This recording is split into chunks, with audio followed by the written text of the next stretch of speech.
อบให้เพิ่นคืน แม่นเป็นยังมากก็บ่ให้ยุ่งเกี่ยวถึงตัวผู้ขายเองบอกมันหั่นนะ เออฉันคือว่าดีได้แบบนั้นเนาะ เดี๋ยวนี้น่ะมันคอยเบิ่งน่ะเริ่มพอผูกแล้ว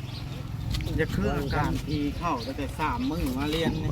สี่ สี่แล้วบ่ สี่ก็แต่มื้อพุ่นเด้ การ สี่มื้อได้บ่บอสเด้ย สี่ ย่าน มันบอกมาเมื่อบอกเมื่ออันนั้นเพิ่นผัดคือออกน้ำออกทางออกหยังเนาะรถตามรถยางผัด จักแรกขอพากันมาหาเนาะเขาคิดว่าเราเมา ออกรถตามรถยางผัด เมากับจังเทื่อย่างนำทางกับเมากับมีชวนพิษเด้เจ้าแม่บ่คุ้มเลย มันเพราะว่าหยังเพราะว่าเจ้ากับมือฮอดเทือนฮอดชานเขาแล้วหั่นน่ะ นี่จะเจ้าสิติดต่ออันนี้ทางญาติเขามาเอาบ่ทางนี้น่ะ แน่ ในไหนก็บ่รอดคอยพันให้100%เลยคันอยู่ต่อก็อยู่ในห้องแถวนี่ บ่รอด มันเป็นแบบนี้ได้จักคันว่าดี เอาพี่น้องเนาะคลิปนี้บ่เวียงออกมาแลกเปลี่ยนความคิดความเห็นพี่น้อง FC เนาะพี่น้องหลายคนในได้ทานเพิ่นก็ว่าต้องเตรียมเงินไว้โลดถ้าจะขึ้นไปส่งนางหมุดหรือว่าแม่หมุดนี่แหละพี่น้องเนาะบางคนเพิ่นว่าเฮาเฮ็ดถูกต้องแล้วให้ไปเลยเนาะพี่น้องเนาะบางคน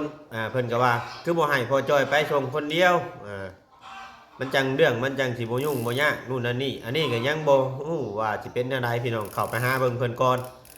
แล้วก็บางคนเพิ่นก็ผิดหวังเนาะเพียงเนาะบางคนเพิ่นก็ดีใจที่ว่าทางไอ้หมุดเราเปิดเผยตัวตนออกมาก่อนพี่น้องเนาะมื้อนี้เพิ่นก็โทรมาพี่น้องแต่ว่าเวียงบ่รับเนาะยัน FC เพิ่นรำคาญว่าคุยกับคนเมาคนหยังเนาะเพียงเนาะจังได้กับไปฟังแลกเปลี่ยนความคิดความเห็นกันในคลิปนี้พี่น้องเอ้ยไปฟังกันเลยเนาะ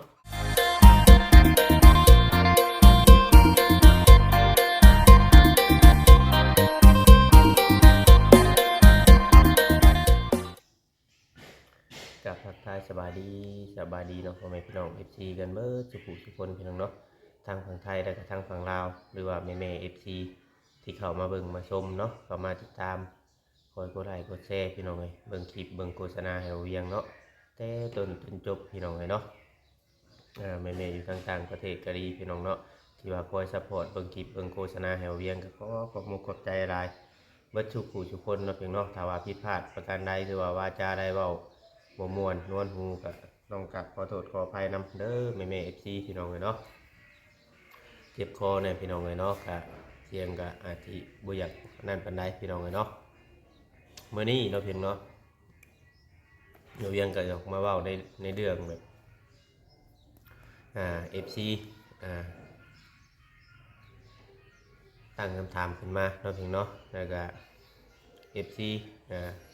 ผู้เพิ่นแชทมาเนาะนู่นนั่นนี่พี่น้องเลยต่างๆนานาก็หลายพี่น้องเลยเนาะเด็กก็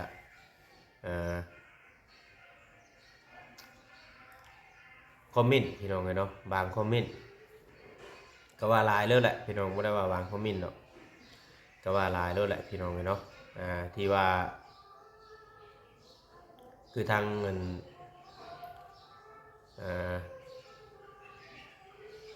เพิ่นคอมเมนต์กันเข้ามาเนาะเฮาก็บ่ได้ตอบพี่น้องเอ้ยเฮาก็บ่ได้ตอบแล้วก็กดหัวใจกดนั่นมันหลายพี่น้องมันหลายเกินเนาะเพื่อสิตอบเบิดเพื่อสินู่นนั่นนี่ก็เลิกพี่น้องเนาะจนฮอดเที่ยงคืนบางเทื่อตีหนึ่งโดนพี่น้องเอ้ยเนาะคอมเมนต์หลาย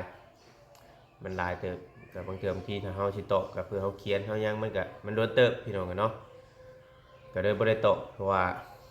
ก็ต้องกลับขอโทษขออภัยเนาะในส่วนที่ว่าบกพร่องเนาะเพียงเนาะ เรื่องคอมเมนต์พี่น้องเลยเนาะอ่านเบิดทุกคอมเมนต์พี่น้องเลยอ่านเบิดทุกคอมเมนต์แล้วก็ทุกการติชมเนาะเพียงเนาะทุกการติชมแล้วก็คือว่าเวียงออกมามื้อนี้พี่น้องออกมาเว้ามื้อนี้ก็คือมีหลายๆคนเนาะเพิ่นว่าเพิ่นแชทมาพี่น้องเลยเนาะสิว่า โอ้ยไอพี่น้องก็เจ็บคอจังหน่อยจังกินน้ำอุ่นมีหลายคนแชทมาเพิ่นว่าทุกเจ้าคิดถึงแต่บ่นู่นนั่นนี่พี่น้องเพิ่นว่าเข้าไปวนวายเข้าไปถ่ายทำเนาะพี่เนาะกับเขา ยายหมดนี่พี่น้องว่าจะเอาเราเมื่อส่งมายังนี่แหละพี่น้องเนาะในเรื่องว่าจะเอาเราเมื่อส่งนี่แหละแล้วก็มีหลายคนแชทมาว่าพากันเตรียมเงินไว้หลายๆรถเมื่อเฮาก็บ่ฮู้ว่าเตรียมอีหยังเนาะเฮาก็บ่ฮู้ว่าเตรียมอีหยังเพราะว่าเฮาเอาเราเมื่อส่งนี้ก็คือว่าเป็นห่วงยันว่าเป็นหันเป็นนี้พี่น้องเนาะยันว่าหันเป็นหันเป็นนี้แล้วก็เอาเมื่อแล้วก็ให้ทางเงินพอจอยนี่คุยกันกับญาติพี่น้องเราว่าเลยหมดนี่เราเป็นแบบไรในตอนนี้เนาะเพียงเนาะเราเป็นแบบไรในตอนนี้แล้วก็สถานการณ์เนาะตั้งแต่ตอนเราถ่ายเด็กๆเนาะพี่น้องเราก็บ่ได้เป็นแบบนี้เนาะก็เป็นคนหูผู้ดีแต่ก็เว้าหยังกับมีเหตุมีผลแก้ไขอย่างนั้นพี่น้องเนาะแต่ว่าในเมื่อเราเป็นแบบนี้แต่เป็นผู้หญิงพี่น้องเนาะเป็นผู้หญิงเมาแบบ บ่มีสติว่าซั่นซะเนาะเมาแล้วบ่มีสติแล้วก็เลยเขาเล่าให้ฟังเนาะเพียงเนาะคนอยู่ตลาดนั่นแหละพี่น้องเนาะมีคนมาเล่าให้ฟังแต่ว่าให้เมื่อบอกน้องบอกนุ่งเล่าแน่เนาะเพียงเนาะบอกไอ้น้องเล่าญาติพี่น้องเล่าเนาะจังหน่อยนี่ยันว่าตาจอยนี่เป็นโทษเป็นนี้จังจันจังที่นะพี่น้องเนาะเฮาก็เลยเว้ากันเมื่อวานนี่เนาะทางพ่อจอยเราว่าเราสิเมื่อเองพี่น้องเนาะเราว่าเราสิเมื่อเองถ้าว่าทีมงานเฮาบ่เมื่อส่งเนาะเราว่าเราสิเมื่อเองเนี่ยเราขอเงินค่าน้ำมันเนาะพี่เนาะขอเงินค่าน้ำมันเนี่ยเราจะเอาซาเล้งเรานำเมื่อเราไอ้มุดถ้าไอ้มุดบ่เมื่อก็เราสิเมื่อผู้เดียวเมื่อบอกให้เขาเจ้ามาเอาเนี่ยเพราะว่าเราเว้ามาน้ำบ่เวียงนั่นเราเว้ากับทีมงานนั่นเราบ่เอาแล้วเราบ่ไหวแล้วเราเป็นแบบนี้เว้าหยังก็บ่ฟังแล้วนู่นนั่นนี่นั่นแหละพี่น้องเนาะคล้ายๆแบบ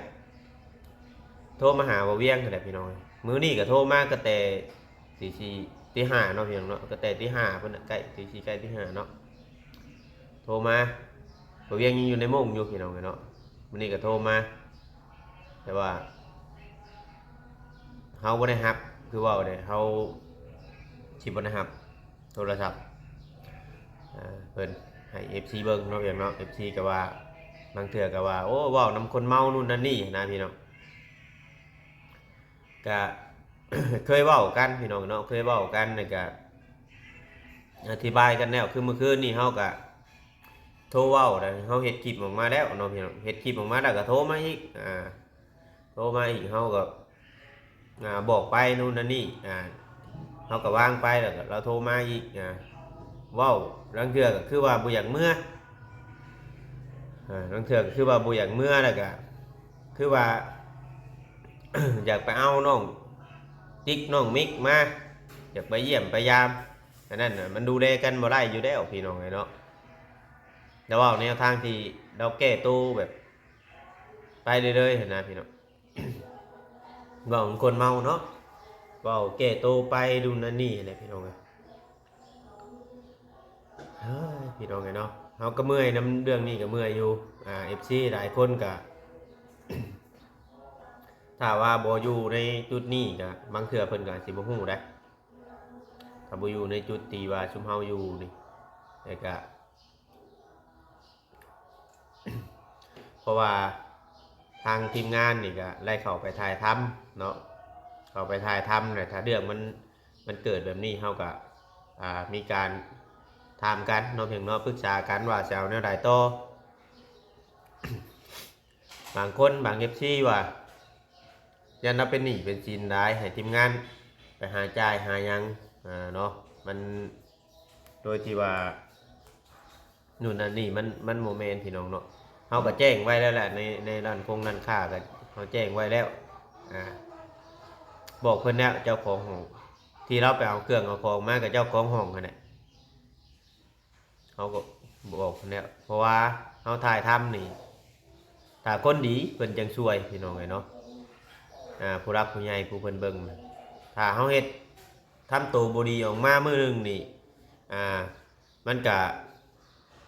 บ่อยากมีคนช่วยแล้วแหละเฮ็ดผิดพลาดให้เพิ่นเห็นนี่มันก็อยากดึงดังยากคือเว้าคั่นน่ะ มันอยากซอยยากเนาะในเมื่อทางตัวพอจอยเราก็เว้านำทีมงานนี่ว่านู่นนั่นนี่เมื่อวานนี่เราก็เว้าแบบนี้แล้วก็ชุมเฮาน่ะสิเข้าไปมื้อนี้น่ะเข้าไปอีกแล้วก็สิไปหาญาติพี่น้องลาว FC ว่าคิดเห็นแนวใดเนาะเพิ่นเนาะบางคนก็มันคิดบ่คือกันนะพี่น้องหลายคนหลายคอมเมนต์เนาะหลายคนหลายคอมเมนต์บางคนก็คิดว่าไปแต่สิได้เสียเงินเสียคำนู่นนั่นนี่นะพี่น้องอันนี้เฮาก็บ่ฮู้นำเพิ่นตัวนี้ก็คือทางพ่อจอยก็เฮาซอยแนวทางที่ว่าซอยแนวทางที่ว่าเราลำบากทุกข์ยากนั่นแหละพี่น้องเอ้ยได้ก็บ่แนวทางเรื่องผัวเรื่องเมียนี่เรื่องอัน สู้สาวนี่เฮาบ่ได้ช่วยเราในตัวนี้นะเพราะว่าเฮาบ่ได้เป็นญาติพี่น้องเราเฮาบ่ได้เป็นญาติพี่น้องเราเฮาบ่ได้แม่นว่าคนไปขอไปแต่งคือเรานี่เราบ่ได้ไปขอไปแต่งกันพี่น้องเราอยู่นํกันซื่อบางคนก็ว่าให้แยกออกเลยให้พอจอยเมื่อเลยว่าเนาะบางคนน่ะอันนี้ก็เว้าไล่อยู่พี่น้องเอ้ยเว้าไล่อยู่วันนี้ทางพอจอยเราก็เมื่อบ้านเมื่อเฮือนเขา2เทื่อแล้วสมมุติว่าเฮาบ่นั่นน่ะย่านเขาทวงถามมาเนาะเราบ่เวียงก็ว่าเราคิดถึงอยู่ได้นาทีเราอยากเมื่อแจ้งเมื่อบอกแต่ถ้าว่าเมื่อแล้วเขาสิเว้าแนวใดก็เราคุยกันเองตรงนั้นเนาะเพียงเนาะเฮาก็แค่พังเนาะพังได้ก็อธิบายนู่นนั่นนี่ให้เพิ่นเข้าใจหั่นแหละพี่น้องเนาะ เป็นไอพี่น้องเอ้ยไอมันเจ็บคอเนี่ยเนาะกินน้ำเย็นอธิบายเพิ่นพังนู่นนั่นนี่เลยว่ามันเป็นไปบ่ได้แล้วก็สิเฮ็ดแนวไรหาวิธีแก้ไขแนวไรเนาะเพียงเนาะถ้าเมาอยู่แบบนี้บ่ช่วงเนาะ4-5 มื้อเลยพี่น้อง5 มื้อนี่แหละยังบ่ช่วงบ่ยังอยู่นี่มันก็เป็นไปบ่ได้ เป็นผู้หญิงผู้หญิงแล้วก็น้ำในบ่ได้อาบนอนไปแบบชั้นนะพี่น้องมันคล้ายๆคนรุ่นผูกโซ่ได้ว่าง่ายๆซะมันคล้ายๆแบบนั้นแล้วเนาะก็เลยเว้าให้ FC พังเนาะก็เลยออกมาเว้าแล้วก็สิถูกสิผิดเนาะพี่น้องเนาะก็พิจารณาไปนำกันถ้าว่าสิ่งที่ทางทีมงานเฮ็ดหรือว่าทางบ่เวียงเฮ็ดเนาะมันบ่ถูกบ่ต้องมันบ่ถูกบ่ต้องมันบ่ถูกบ่ควรก็ต้องกราบขอโทษขออภัยแล้วก็ให้คอมเมนต์มาบอกเนาะพี่น้องเนาะให้คอมเมนต์มาบอกแล้วก็ให้แชทมาบอกพี่น้องกันอย่าเป่าลูกอย่าเป่าช่วยหน่อยได้ไปเพียนบ่นะไปเพียนถ้ามันบ่ถูกบ่ควรไงคอมเมนต์มาบอกให้แชทมาบอกเฮาก็สิพยายามปรับปรุงแก้ไขทุกสิ่งทุกอย่างเฮานี่บ่คิดว่าเฮาถูกตลอดพี่น้องเนาะตัวเฮาเองนี่เฮาบ่คิดว่าเฮาถูกตลอดFC ก็คงสิฮู้เนาะพี่น้อง FC ก็คงสิฮู้แหละเฮาเองนี่บ่คิดว่าเฮาถูกตลอดพี่น้องเนาะคือว่าตอนนี้บ่เวียนกำลังจะออกไปพี่น้องเนาะกำลังจะออกไปนะเบิ่งลูกรถตามกล้องนะขี่ไป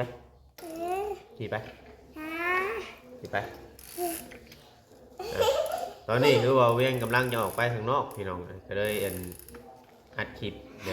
แลกเปลี่ยนความคิดความเห็นกันถ้าว่าFC คิดเห็นแนวใดปล่อยให้เราเมื่อ2 คนบ่หรือว่าต้องเมื่อนำเราบ่แบบนี้นะพี่น้องก็เลยมาแลกเปลี่ยนความคิดความเห็นกันว่ามีบาง FC บางคนเนาะก็เพิ่นก็แชทมาเพิ่นก็คอมเมนต์มาว่าถ้าเมื่อนี่ต้องเสียเงินเสียหยังเตรียมเงินเตรียมหยังไว้นะนู่นนั่นนี่นะพี่น้องก็ถ้ามันสิเป็นแนวใดก็เบิ่งติดตามต่อไปพี่น้องเนาะเฮาเว้าคาดการไว้บ่ได้เนาะในอนาคตในภายภาคหน้าพี่น้องเอ้ย คาดการณ์ไว้บ่ได้เพราะว่าถ้ามันผิดพลาดมาได้นั่นมีแต่ว่าเบิ่งไปตามความเป็นจริงเนาะเพียงเนาะเบิ่งไปตามความเป็นจริงคือทางบ่จอยเราเว้า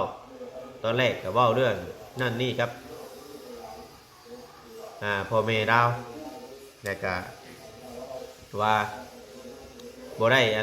นนั้นนี่นางได้เนาะขอให้อยู่นำกันไปเบิ่งก่อนถ้าอยู่บ่ได้ก็แยกกัน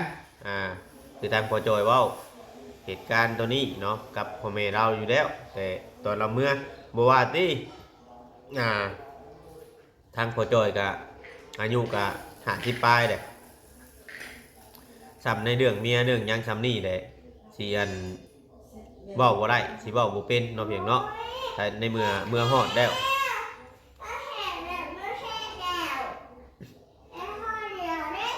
เพมาบ่ายดีปลาดุงเห็นไหมมาบ่ายดีปลาดุงเห็นไหมขี่รถระวังไหลไปเลยได้ในเมื่ออายุเราก็หลายแล้วเนาะพี่น้องถ้าเราก็ต้องมีการคุยกันเนี่ยถ้าเมื่อฮอดเฮือนพ่อเฒ่าแม่เฒ่าตายายเนาะเพียงเนาะเฮือนพ่อเฮือนแม่ของฝ่ายหญิงเราก็ต้องมีการคุยกันเป็นอะไรก็นั่นคือว่าเฮาไปนี่เฮาบ่ได้ไปสู่ขอเฮาบ่ได้ไปสู่ขอนู่นนั่นนี่ได้พี่น้องคือว่าชุมเฮานี่สมมุติว่าคำไปนี่บ่เวียงเข้าไปพุ่นจังเบิ่งอีกเทื่อนึงคำมาไปนี่คือว่าเฮาเอาเรามาส่งเดี๋ยวเมื่อคุยกับพ่อกับแม่เรานู่นนั่นนี่ไปนำกันกับทีมงานนี่แหละบ่ฮู้ว่าเขาสิไปนำหรือบ่เนาะรอเบิ่งไปพุ่นเนี่ยปรึกษากันอีกเทื่อนึงเพราะว่าทางหมู่ครูก็เพื่อมาพอๆกันเนาะถ้าบ่ไปก็คือว่าแน่พี่น้องเอ้ยถ้าบ่มีรถมีรางไปก็จะได้ซาเล้งเราเองนั่นแหละเนาะพอรถจักรมันก็ขี่ไปขี่มันเนาะถ้าเขาเอารถจักรออกมาก็คุยกันอยู่เมื่อวานนี่ก็เว้ากันอยู่ว่ารถใหญ่รถยังแหละเข้ามาหมู่สิมาเนาะเพียงเนาะบางเทื่อบางทีเขาเจ้าบ่อยากไปก็มีพี่น้องบางคนเนาะเฮาก็เบิ่งไปก็สู้ไปนำกันนั่นแหละพี่น้อง FC ก็เฮามาได้เปลี่ยนความคิดความเห็นบ่เวียงกับบ่อยากเว้าหยังไปลายไปก่อนเนาะบ่อยากเว้าหยังไปลายไปก่อนนะก็ ตอนนี้นะคือเว้าอันไหน FC ในหลายท่านเนาะเพียงเนาะเพิ่นก็เบิ่งเพิ่นก็เบิ่งผู้รักผู้ใหญ่เพิ่นก็เบิ่งเนาะเพิ่นก็เบิ่งเพิ่นก็บางคนเพิ่นก็อินไปนำพี่น้องเนาะเบิ่งได้ก็อินไปนำได้ก็จนอันนั้นพุ่นน่ะพี่น้องเอ้ยเด้อฮะแล้วก็มาบ่ายดีปลาดุมก่อนบ่ายดีนะบ่ายดีกระดุมมือเด้อบ่ายดีปลาดุมสิไปโรงเรียนได้เถอะบอกเพิ่นใช่คือบ่นุ่งเสื้อคือบ่นุ่งเสื้อแขนยาวคือบ่นุ่งบ่หนาวบ่โหน่ะเอามาใบ20อยากได้ใบ20เอาไปยังใบ20เอาใบ2,000เอาใบ20นำเอาใบ2,000นำใบ20นำไปซะไปมาเอาแม่ไปเบิ่งมีบ่ใบ20ใบนี้เดินเบิ่งเฮ็ดได้เอาเงินน่ะเอาพอเวียงเข้าใจพอเวียงไปซะไปพี่น้องไงเนาะนางวิตี้เพิ่นไปโรงเรียนตอนเช้าพี่น้องไงเนาะตอนเช้าเวียงกับก่อนออกไปทางนอกก็เลยเฮ็ดคลิปออกมาถามทักทายกับ FC พี่น้องไงเนาะถ้าว่ามันทึกก็คอมเมนต์กันเข้ามาถ้าว่าผิดก็คอมเมนต์มาบอกพี่น้องไงเนาะไปเบิ่งไปตามสภาพตามตัวจริงตามสถานการณ์พี่น้องไงคือว่าชุมเฮาถ่ายคลิปนี้แบบตัวจริงเลยบ่ได้แบบ บ่ได้แบบสร้างเรื่องบ่ได้เฮ็ดคอนเทนต์เนาะเอาแบบตรงไปตรงมาให้พ่อแม่พี่น้องเบิ่งให้ FC เบิ่งเนาะแบบตรงไปตรงมาเลยแบบตัวจริงเลยว่าง่ายๆซะมันไปตามสถานการณ์ไปตามรูปแบบพี่น้องเนาะบ่ได้แม่นว่าคอยบอกเจ้าเฮ็ดนั่นนั่นนี่อยู่เด้อคอยบอกให้เจ้าเฮ็ดมาแบบนั้นแบบนี้เด้อเฮาบ่ได้มีบทบาทขนาดนั้นพี่น้องในการถ่ายคลิปเนาะเฮาบ่ได้มีบทบาทขนาดนั้นนะเฮาบ่ได้สร้างคอนเทนต์แบบอย่างคือคิดเนาะพี่น้องเนาะเอาแบบตัวจริงเปิดใจใช้กันแล้วก็นั่นเลยเพราะว่าเรื่องมันเป็นแบบนี้แล้วเฮาบ่ได้นั่นเฮาถ่ายวิถีชีวิตเพิ่นมาดีๆนะพี่น้อง แล้วก็มาเจอเรื่องแบบนี้เฮาก็ทายให้พ่อแม่พี่น้องเบิ่งแล้วก็แบบว่าบ่ได้ว่ามื้อนี้เจ้าให้เด้อมื้อนี้เจ้าหัวเด้อบ่ได้มีแบบนั้นพี่น้องเอ้ยเนาะอันนี้คือความจริงพี่น้องเอ้ยคือความจริงคือชีวิตจริงแล้วก็ถ้าว่า FC มักเนาะเพียงเนาะก็ให้กดไลค์กดแชร์ให้พี่น้องเอ้ยเนาะกับบางคนก็นั่นจังไดก็พยายามบ่ง่ายๆครับพี่น้องพยายามเบิ่งคลิปให้ทีมงานเฮาเนาะเพื่อเป็นกำลังใจให้ทางเฮาเฮ็ดคลิปพี่น้องเอ้ยเนาะถ้าว่าบ่ถือก็ต้องกราบขอโทษขออภัยนำพี่น้องเอ้ยเฮาก็อยากเฮ็ดสิ่งดีๆให้แน่ออกมาให้ FC เบิ่งคือเมื่อก่อนเนาะ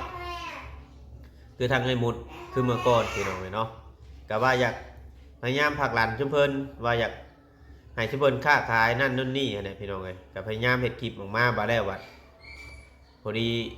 มันเปิดเผยเราเปิดเผยตัวเราเองว่าง่ายๆซะเราเปิดเผยตัวเราเองเนี่ยบางเทื่ออาจจะเป็นบุญเนาะพี่น้องเนาะบุญแบบบุญของผู้รักผู้ใหญ่นะพี่น้องผู้เพิ่นสิบ่ได้เสียเงินนำหั่นนะเพราะว่าเพิ่นก็เบิ่งอยู่เพิ่นรอเบิ่งอยู่บางคนก็เพิ่นจนสิซื้อดินให้บางคนเพิ่นก็ยังเด้งไว้อยู่ดินที่เราไปเบิ่งราคา 60,000 70,000 ราคานั่นนี่บางคนเพิ่นก็เด้งดินบ้านดงบางเงวเพิ่นก็เด้งไว้อยู่พี่น้องเนาะพอดีเราเปิดเผยตัวตนเนาะเราเปิดเผยตัวตนเราก่อนนะเราเปิดเผยตัวตนเราก่อนมันก็เลยมีข้อผิดพลาดเนาะแบบนี้แหละพี่น้องอันนี้ก็คือว่าเป็นบุญของผู้รักผู้ใหญ่เพิ่นพี่น้องผู้เพิ่นสิเสียเงินเสียหยังนั่นแหละคือทางทีมงานคือว่าทางโตของบ่าวเวียงเองนี่คือเป็นคนถ่ายทำแต่ก็เป็นสะพานบุญให้ผู้รักผู้ใหญ่ถ้าเพิ่นเชื่อใจเฮาเนาะเฮาเฮ็ดตรงไปตรงมาก็เพิ่นก็ไว้วางใจพี่น้องเนาะเงินทุกกีบทุกบาททุกสตางค์พี่น้องเนาะเฮาก็แจ้งให้ผู้ใหญ่ฮู้ถ้าว่าเพิ่นให้เฮาเติมน้ำเมืองน้ำมันเฮาจังได้พี่น้องเนาะถ้าว่าเพิ่นบ่ให้เฮาก็บ่ได้บ่มีสิทธิ์เอาพี่น้องเนาะเอาสำหรับคลิปนี้ก็ผิดพลาดประการใดก็ต้องกราบขอโทษขออภัยนำแม่ๆ FC เด้อพี่น้องเนาะถ้าว่าวาจาใดบ่เวียงเบาบ่ม่วนนวลหูถ้าว่ามันได้ผิดพลาดไปแล้วก็ให้บอกให้สอนเนาะพี่น้องเนาะให้แก้ไขให้มาตักเตือนเนาะพี่น้องเนาะบ่เวียงเองก็พร้อมจะปรับปรุงตัวและแก้ไขพี่น้องเลยมาจ้ะมาบายดีปะลุงน้ำกันนะเสื้อสีชมพูมีสาราด้วย มันหนาวเนาะมันหนาวนุ่ง2ตัวซ้อนเลยเนาะมีถุงเลยบายดีปะลุงกันบายก่อนบายดีไปก่อนไปเรียนก่อนอย่าเอามาอีกวันนึงลูกมาอีกวันนึงหอมก้อนพอกันมานึงเมืองนี้đâyไปไป